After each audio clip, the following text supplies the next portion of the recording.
Mestre, quando essas coisas acontecerão e quais sinais haverá da sua vinda? O tema de hoje, sabe qual é? Nós vamos falar sobre a verdade que explica os sinais do fim. Prepare o seu coração, será uma grande bênção. Veja só o que diz Amós 3, verso 7. A palavra de Deus diz exatamente assim: certamente o Senhor Deus não fará coisa alguma sem primeiro revelar o seu segredo aos seus servos, os profetas. Isso quer dizer que tudo que está acontecendo no mundo hoje, tudo que ainda irá acontecer, já estava previsto, já estava profetizado na palavra de Deus. Entende? Então, diante dessa afirmação, nós só podemos abrir a Bíblia em Mateus 24 para entender realmente o que Deus tem a revelar. Vamos abrir aqui comigo a Bíblia em Mateus capítulo 24, versículo 3. Diz assim: no Monte das Oliveiras achava-se Jesus assentado, quando se aproximaram dele os discípulos, em particular, e lhe pediram: dize-nos quando sucederão estas coisas, e que sinal haverá da tua vinda e da consumação do século. Que pergunta, hein? Imagina você sentado ao lado de Jesus e fazendo uma pergunta dessas a ele. Os discípulos perguntaram: Senhor, quando sucederão essas coisas? E diz claramente o verso, qual é o sinal? Que sinal haverá da tua vinda e da consumação do século? E aí Jesus começa a dar uma série de informações mencionando o que aconteceria antes da volta de Jesus. Só que esse verso tem dois detalhes importantes. O primeiro é quando os discípulos perguntam assim: Senhor, quando sucederão estas coisas? Essa é a primeira pergunta. A segunda foi: que sinal haverá? Então, primeira, quando, e depois, que sinal haverá? Para responder a primeira pergunta, quando, eu convido você a abrir a Bíblia comigo em Mateus capítulo 24, verso 36. Olha que interessantíssimo. Mas a respeito daquele dia e hora, ninguém sabe, nem os anjos dos céus, nem o Filho, senão o Pai. Então, para responder a primeira pergunta, quando, Jesus disse: ninguém sabe. Agora escuta, ninguém sabe. Deu para você entender? Teve pessoas que já marcaram datas. Alguns marcaram para 1844, Jesus não veio.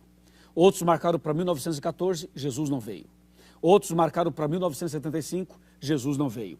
Outros marcaram para o ano 2000, Jesus não veio. Marcaram para 2011, para 2012 e de vez em quando aparecem umas pessoas marcando datas. Escuta bem isso aqui. A pergunta foi quando? Jesus disse: o dia e a hora ninguém sabe. Ok? Somente Deus sabe. Somente Ele sabe. E Ele não revelou para ninguém. Agora vem a segunda pergunta. A segunda foi a seguinte: que sinal haverá? Aí sim, aí vem um detalhe que tem a ver conosco. Que sinal haverá da tua vinda? Então Jesus agora começa a dar o sinal. E para responder que sinal é esse, Jesus menciona vários acontecimentos. Aqui em Mateus capítulo 24. Eu gostaria de ler para você alguns deles. Mateus 24, voltemos para Mateus 24. E agora nós queremos ler o versículo 4. Presta bem atenção. E Jesus, ou seja, ele lhes respondeu: vede que ninguém vos engane. Olha que advertência sábia de Jesus. Jesus disse: cuidado, hein, para ninguém vos enganar. Agora aqui entre nós, se Jesus falou assim, cuidado para que ninguém vos engane, é porque Jesus sabia e Jesus sabe que apareceriam enganadores, vários enganadores. E por isso Jesus fala no verso 4, tome cuidado para que ninguém vos engane. E aí o verso 5 ele fala assim: porque muitos, ouvirão muitos em meu nome, dizendo, eu sou o Cristo, e enganarão a muitos. Então Jesus já começa a dar exatamente a resposta para a segunda pergunta. Que sinal haverá? Então, primeiro detalhe, cuidado para ninguém vos enganar. Isso quer dizer, vai aparecer um, vai aparecer outro, aparecerão várias pessoas tentando enganar. E Jesus diz no verso 5, claramente no verso 5, vão aparecer muitos em meu nome dizendo, eu sou o Cristo, e enganarão a muitos.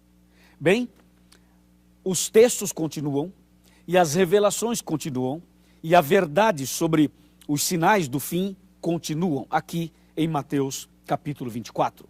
Eu quero mencionar para você agora, por exemplo, o que diz o versículo 6. Olha o versículo 6. Certamente ouvireis falar de guerras e rumores de guerras.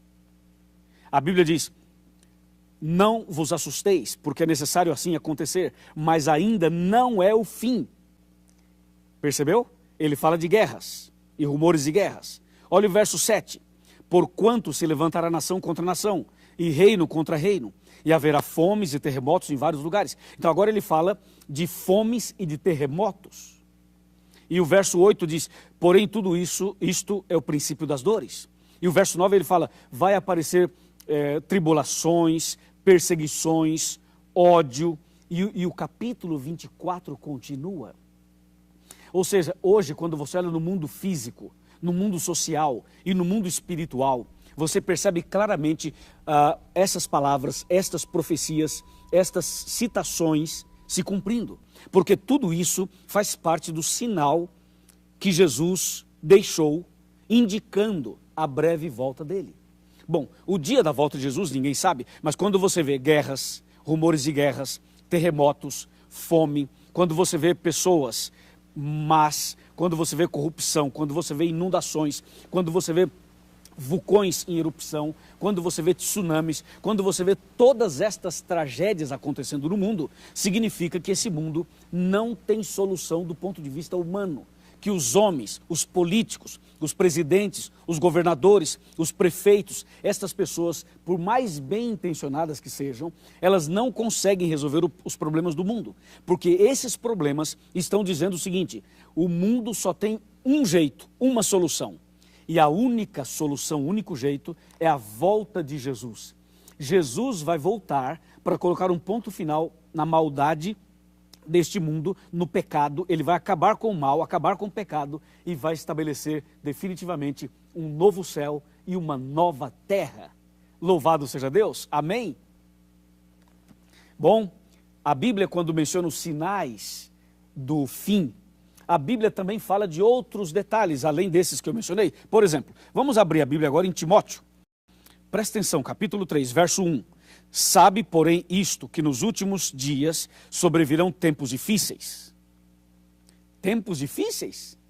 Me diz aí, estamos ou não estamos vivendo tempos difíceis? Isso quer dizer que nós estamos nos últimos dias. Tempos difíceis no trabalho, na família, nas relações, tempos difíceis na economia, tempos difíceis em todos os setores da sociedade. Olha o verso 2. Pois os homens serão egoístas. Vai vendo a lista. Egoístas, avarentos, jactanciosos, arrogantes, blasfemadores, desobedientes aos pais, ingratos e irreverentes. Verso 3. Desafeiçoados, implacáveis, caluniadores, sem domínio de si, cruéis, inimigos do bem. Olha o verso 4. Traidores, atrevidos, enfatuados, mais amigos dos prazeres que amigos de Deus. Olha o verso 5. Tendo forma de piedade, negando-lhe, entretanto, o poder. E o verso termina dizendo, foge também desses. Ou seja, todas essas coisas que eu li agora em Timóteo, aquelas que eu li em Mateus 24, estão dizendo algo para você, não estão? Ou seja, o que você olha hoje no cenário mundial, isso diz alguma coisa para você, não diz? Imagina você um pai que prende a filha por 17 anos como uma escrava, esse pai abusa da filha, tem filhos com a filha e a mantém como sendo uma escrava dos seus caprichos. Eu estou falando de um pai. Não é horrível isso? E o que dizer das tantas tentativas de suicídio? O que dizer, por exemplo, de pessoas que todos os dias praticam suicídio? O que dizer das enfermidades terríveis? A depressão, por exemplo, o vírus Ebola e também a própria AIDS, e o câncer, e a diabetes, e o problema de hipertensão. O que dizer desses problemas todos que fazem os hospitais ficarem lotados? E o que dizer das cadeias que estão superlotadas? Os crimes estão mais bárbaros. Antigamente as pessoas matavam as outras, claro, mas hoje eles não apenas se contentam em matar, eles querem trucidar, ou seja, é uma morte cruel. A pessoa está como um sangue frio, as pessoas não têm sentimento, não têm compaixão, não se arrepende. Quantos casos a gente está vendo diante dos nossos olhos, nas televisões, na internet e nas redes sociais? Aí vem a questão, será que tudo isso não está dizendo algo para a gente? Será que essas coisas não são sinais de que esse mundo está chegando ao final? Será que tudo isso não está avisando algo para você, meu amigo? Então, por que será que as pessoas estão ainda vivendo uma vida sem compromisso com Deus? Por que será que as pessoas ainda continuam participando de situações e de programas que nada tem a ver com a salvação delas? Eu quero dar os parabéns para você, porque você está aqui com a Bíblia na mão, estudando comigo a palavra de Deus. Agora eu quero convidá-lo a sentar para aquela nossa conversa importante de coração para coração. Bem, já estou aqui na minha sala, sentado aqui. Na verdade, não é minha sala, é a nossa sala. Quando eu sento aqui, é como se eu tivesse sentado na sua casa, ou no seu grupo de estudos bíblicos, ou na sua igreja, ou em qualquer outro lugar onde tem alguma pessoa estudando a Bíblia. Bem, vem cá um pouquinho, vem cá. Vem cá, pode vir. Chega mais perto. Chega mais perto, meu amigo. Isso, nós somos amigos. Pode chegar mais perto. É o seguinte. Jesus está voltando. Os sinais são claros. Esse mundo mau está chegando ao fim. E está chegando um mundo novo. Um novo céu e uma nova terra. Isso alegra o meu coração. Isso também alegra o seu coração, não é verdade?